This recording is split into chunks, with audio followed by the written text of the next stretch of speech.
The Sega Saturn is a criminally underappreciated console, but that doesn't mean it's a success. Being the third home console Sega has ever produced, the Saturn was placed in third in sales during the fifth generation of video game consoles and handhelds that are starting to test the waters into the third dimension, with the Nintendo 64 in second place and Sony's first ever home console, the PlayStation, coming in on top. The Saturn's time during this generation failed to capture large sale numbers from its consumers, from the lack of a new game representation of their company mascot to the high price value compared to its cheaper competition. Salutations, people of the internet. Welcome to the database. This is database log number 1, and this is my video essay review of Sega's most infamous console failure of the underrated Sega Saturn.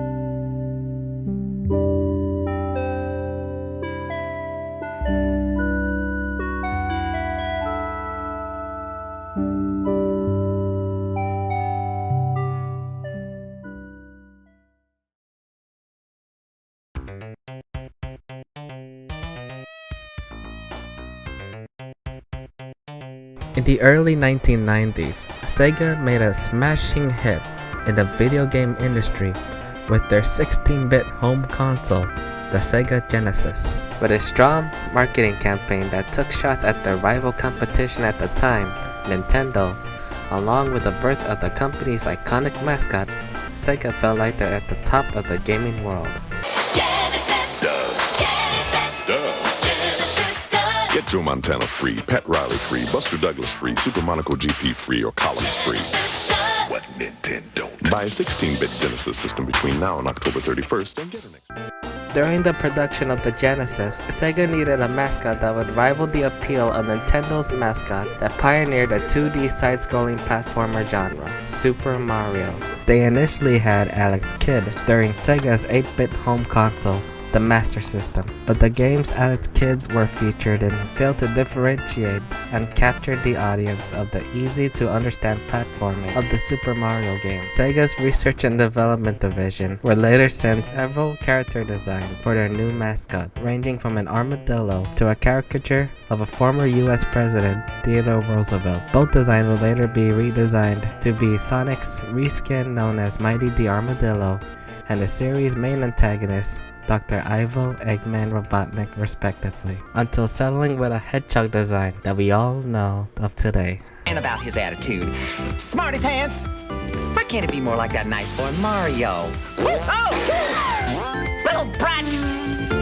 Now, get Sonic free when you buy a Sega Genesis system at its new price of $149.99.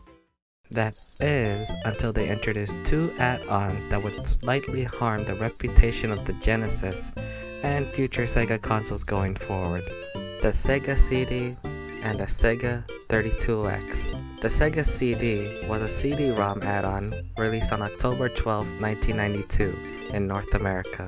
It had a storage capacity that is 320 times larger than a Genesis cartridge and can play full-motion video quality games like the most infamously controversial game, Night Trap. The Sega 32X was an add-on released 2 years later in November of 1994. It was a way for the Sega Genesis to generate 32-bit graphics, keep that in mind, but was seen as a commercial failure due to Sega preparing for the next generation of consoles that would launch at the same time as Sony's first ever home console, the PlayStation. In response to Sega taking their place in the fifth generation of video game consoles that would take the first step into 3D, Sega would develop their third home console, the Sega Saturn.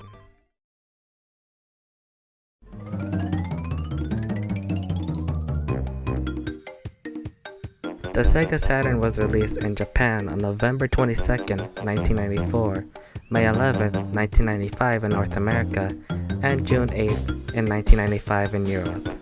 When looking back at the Genesis's two add-ons, you can tell that Sega had clear inspirations to combine both ideas into one home console device, and you can see that those add-ons were there just to further expand the lifespan of the Genesis for a few years before consumers would move on to the next generation. The Saturn was shown off to the North American market at the first ever Electronics Entertainment Expo, E3, in Los Angeles, California, where Sega of America CEO Tom Clancy announced the release price of $399 and it will be bundled with one of their launch titles, Virtua Fighter. Clearly, they chose this game to showcase the console's 32-bit polygonal graphics that it can generate. This also comes as Sega's first loss for the home console market, as the release price for the new Sega Saturn was too high of a price value to get into. Yeah, you could argue, isn't that the same price point as the Xbox or PlayStation today?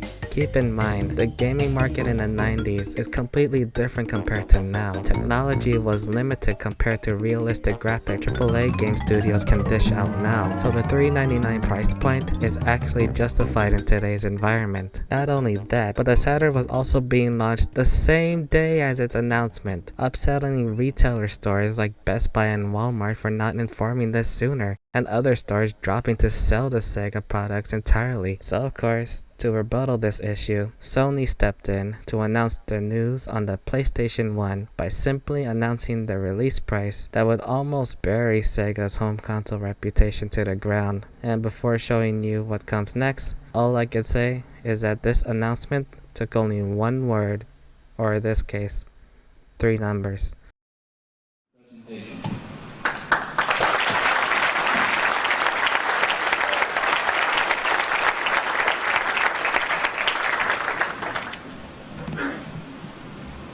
$299.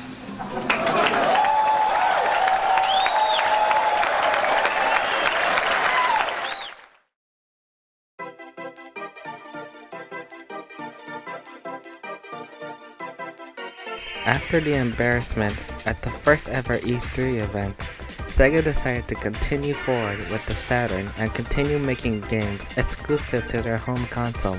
As mentioned earlier before, the Sega Saturn was once bundled in with their newest fighting game, Virtua Fighter, a game that revolutionized the concept of arcade fighting that takes them to the third dimension. The Saturn is also home to several 2D fighters as well, thanks to the third-party support with Capcom.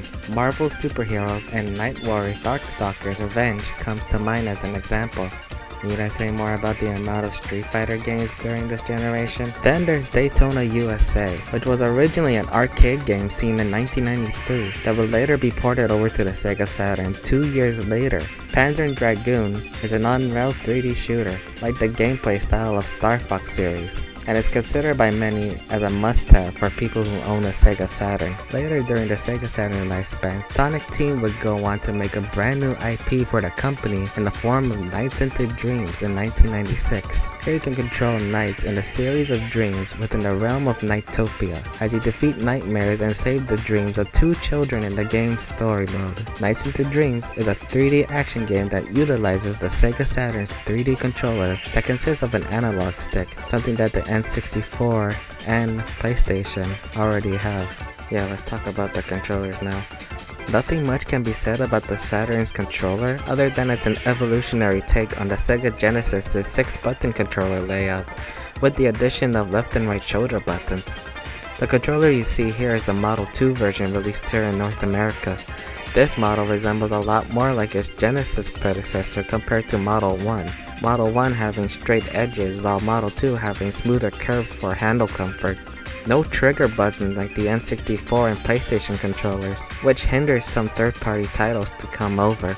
On the other hand, much like the N64 and Sony's PlayStation, the Sega Saturn requires an external memory card to save game data. For the Saturn's case, it's in the form of a cartridge, similar size to the Genesis. Why Sega didn't take any advantage of backwards compatibility with the Saturn is beyond me. Taking the Sega CD aside, the Sega Saturn is also the first Sega home console to utilize CD-ROM format to publish their games. However, out of all what I said, have you noticed anything from all the games that I mentioned so far? Not a single Sonic the Hedgehog representation on the Saturn. Turns out, Sega of America's Sega Technical Institute attempted to develop the first ever 3D Sonic game in the form of Sonic Extreme, a cancelled Sonic game that would have a fisheye lens camera system that would rotate the level stage upon Sonic's movement. An early version of 3D Sonic gameplay can be seen in the compilation Sonic game that was released on a Saturday 1997 known as Sonic Jam. The game featured an overworld map that has a polygonal model Sonic run around in 3D plane, collecting rings and doing challenges to unlock extras such as concept art. Alongside a compilation of Sonic games that can be found on the Sega Genesis, Sonic's time on the Saturn is relegated to spin-off titles and ports. Sonic 3D Blast is an enhanced port of the Genesis game with a different special stage and different textures. Then there's Sonic R, a spin-off racing game that has Sonic characters compete in foot races, except for Amy Rose and Robotnik. While Sonic R has gained a cult following over the years, its control and lack of racetracks and content compared to Mario Kart 64 is what drives some people away from revisiting the game again. Long story short, have no new mainline Sonic game is another factor why people have strayed away from purchasing a Sega Saturn. Okay, so from what we gathered, the reason that the Sega Saturn failed in the gaming market was its release price being overly expensive and no major Sonic game released on the console. Not to mention that the Saturn is basically reusing ideas from the Sega CD and 32X. What else is there? Sure, some of the games on the Saturn are great, seem to be doing fine without a Sonic game. What else can hinder sales on Sega Saturn? We are 5 years away from entering the 21st century.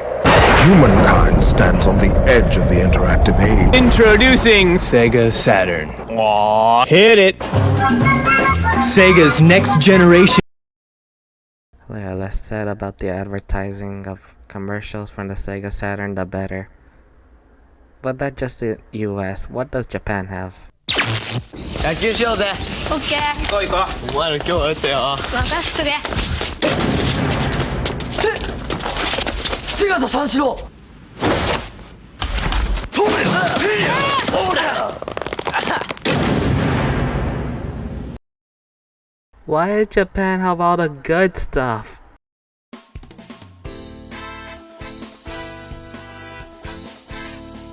In 1997, Sega ceased or canceled production of the Sega Saturn to start production on their next home console for the 6th generation of video games. Fast forward to November 27, 1998 in Japan, and on September 9, 1999, Sega had announced the next and later to be their final home console, the Sega Dreamcast. I won't go in depth about the Dreamcast situation, seeing that's a topic for another time, but from what I could gather upon the first impression of the Dreamcast, it's really ahead of its time, for late 90s Saturns anyway, mainly for how it handled the online play. The Dreamcast was equipped with a built-in modular modem port, something that you've seen in your own home router or home phone device. Plus, the Dreamcast has utilized Naomi Arcade System port, enabling the Dreamcast to port over arcade games to its library, like the Marvel vs. Capcom games, Capcom vs. SNK, King of Fighters, Street Fighter 3 Alpha, and Third Strike. And yeah, the English version of JoJo's Bizarre Adventure, Heritage of the Future. Plus, the Dreamcast is home to two of the most highly regarded, yet sometimes divisive, Sonic Adventure games. The first Sonic Adventure being released in December 1998, and Sonic Adventure 2 released in Sonic's 10th anniversary title in June 2001. Sonic Adventure is Sonic's true first 3D platform in the series, and while there are aspects of the game that might not suit well for others in a 3D environment, the speedy platforming section playing as Sonic is of course the best part of replaying the Sonic Adventure era game.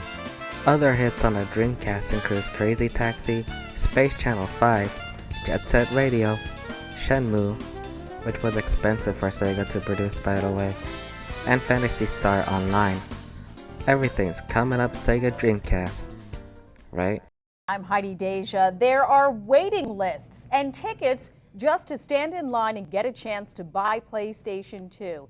That is PlayStation 2, the hottest game to hit the market, and it arrives in the U.S. tomorrow. But some people are standing in line already trying to buy this toy. Thursday, shoppers will line up to shop at Target when Sony releases its PlayStation 2 game console to the public. Tomorrow, the shelves will be full with accessories and games. And according to store manager Mary Edwards, consumers will shop at a first-come, first-served basis. Naturally. On March 4, 2000, Sony released the PlayStation 2, which would go on to have high sale numbers, destroy all sense of competition during the 6th generation of video games, and would go on to be the highest selling video game console of all time. It will be the final nail in the coffin for Sega's time in the home console market. And can you blame Sony? It's a sequel console to the successful PlayStation of the 90s, plus it had DVD playback built in, something that Sega Dreamcast don't have. So, it was time for Sega to pack up and just focus on creating software games as a third-party company. Thus, on March 31st, 2001, Sega announced that production of the Sega Dreamcast have been cancelled, ending Sega's home console run that lasted 18 years.